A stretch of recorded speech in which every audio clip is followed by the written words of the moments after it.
नाही, बरोबर आहे. काँग्रेस पक्षात जर अशा प्रकारची भूमिका असेल तर त्या संदर्भात त्यांचे जे हायकमांड आहे, राहुल गांधी असतील किंवा मल्लिकार्जुन खरगे असतील, ते त्याच्यावर निर्णय घेतील.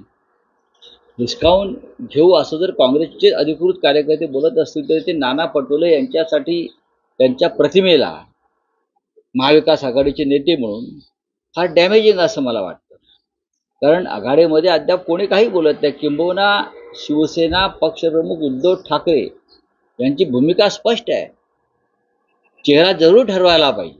पक्षाचा आघाडीचा चेहरा ठरवायलाच पाहिजे. जर काँग्रेस पक्ष असा चेहरा देणार असेल तर आम्ही त्याचं स्वागत करू, आम्ही त्याचं समर्थन करू. ही उद्धव ठाकरे साहेबांची भूमिका आहे. म्हणजे शिवसेनेला मुख्यमंत्रीपद दिलं नाही तर आम्ही हिसकावून घेऊ. राष्ट्रवादी सुद्धा असं म्हणत नाही आहे की आम्हाला जर मुख्यमंत्रीपद मिळालं नाही तर आम्ही हिसकावून घेऊ. त्याच्यामुळे ज्या नेत्याच्या संदर्भात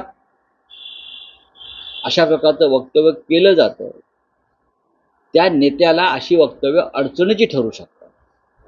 नाना पटोले हे अत्यंत संयमी नेते आहेत काँग्रेस पक्षात, निस्वार्थी नेते आहेत काँग्रेस पक्षात. ते पक्षाच्या विजयासाठी अथक परिश्रम करतात. त्याच्यामुळे त्यांच्या समर्थकांनी त्यांना अडचणीत आणण्याचं काम करू नये. ठळक घडामोडींसाठी देशोन्नती न्यूज चॅनलला सबस्क्राइब करा आणि बेल आयकॉन प्रेस करा. मुंबई, पुणे, नागपूर, मराठवाडा असो का विदर्भ, राजकीय, सामाजिक, शैक्षणिक क्षेत्र असो का क्रीडा, सर्वच घडामोडीचे विश्लेषण पाहायला विसरू नका. फक्त देशोन्नती न्यूजवर.